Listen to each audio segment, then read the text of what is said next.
কলকাতায় তখন ভোরের আলোয় উদ্ভাসিত ঐতিহাসিক রেড রোড পরিণত হয়েছে এক বিশাল যোগমঞ্চে। হাজারো মানুষের ভিড়ের মাঝখানে সাধারণের সঙ্গে মাদুরে বসে যখন ভারতের প্রধানমন্ত্রী নরেন্দ্র মোদী যোগাসনে মগ্ন হলেন, তখন তা কেবল এক রাষ্ট্রীয় অনুষ্ঠান থাকলো না, হয়ে উঠল আপামর জন্য তার অনুষ্ঠান। প্রশ্ন জাগলো, 40 বছর বয়সে 20 বছরের তারুণ্য ধরে রাখা কি তবে সত্যিই সম্ভব? রোববার সকালে এই আয়োজনে প্রধানমন্ত্রী জানালেন, যোগ কেবল ব্যায়াম নয়, এটি জীবনশৈলী। তার কথায় 40 বছর বয়সে 20 বছরের ফিটনেস আর 70 বছর বয়সে 50 বছরের অনুভূতি দেওয়ার ক্ষমতা রাখে যোগ। লোডশেডিং কিংবা ঘরের বাইরের তীব্র গরমে ওয়ালটন রিচার্জেবল ফ্যান থাকলে থাকবে শুধু বাতাস আর বাতাস। সুস্থ বার্ধক্য এবং মানসিক ভারসাম্য রক্ষাই ছিল এবারের 12তম আন্তর্জাতিক যোগ দিবসের মূল উপজীব্য। ঋষি অরবিন্দকে উদ্বৃত্ত করে তিনি মনে করিয়ে দিলেন, যোগ ভারতের হাজার বছরের প্রাচীন ঐতিহ্য, যা কেবল শরীর নয়, আত্মাকে সুস্থ রাখে।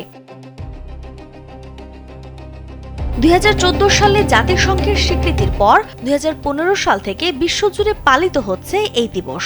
এবার 192টি দেশে আয়োজিত এই উৎসবে পশ্চিমবঙ্গের রেড রোডে সামিল হয়েছেন 2,57,000 মানুষ। শনিবার তারকেশ্বরে পশ্চিমবঙ্গ দিবসের অনুষ্ঠানে অংশ নিতে রাত যাপনের পর আজ সকালে সরাসরি রেড রোডে পৌঁছান মোদী। অনুষ্ঠানে উপস্থিত ছিলেন মুখ্যমন্ত্রী শুভেন্দু অধিকারীও।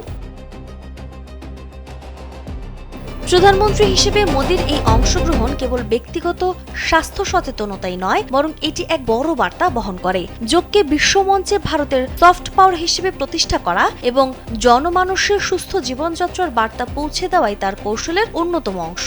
যোগ দিবসের অনুষ্ঠান শেষে তিনি চলে যান গার্ডেন রিচে, যেখানে নৌবাহিনীর হাতে তুলে দেওয়া হয় 3টি অত্যাধুনিক যুদ্ধ জাহাজ। অর্থাৎ যোগের মাধ্যমে যেমন শরীরকে শান্ত রাখা, তেমনি সুরক্ষার শক্তিতে দেশকে মজবুত করার এক সমন্বিত বার্তা যেন ফুটে উঠল তার এই সফরে। সমাজ সুস্থ থাকলে তবেই তো দেশ সুস্থ থাকে। এই মন্ত্রে উদ্বুদ্ধ হয়েই কি তবে মোদী বেছে নিলেন রেড রোডের এই যোগমঞ্চ? হাজারো মানুষের সামনে তার এই শারীরিক কসরত কি কেবলই ফিটনেস মন্ত্র, নাকি আগামীর কোনো রাজনৈতিক সমীকরণের ইঙ্গিত? রহস্যের উত্তর হয়তো সময়ের হাতেই তোলা থাকলো। নাজমুন নাহার, উসবা, কালবেলা।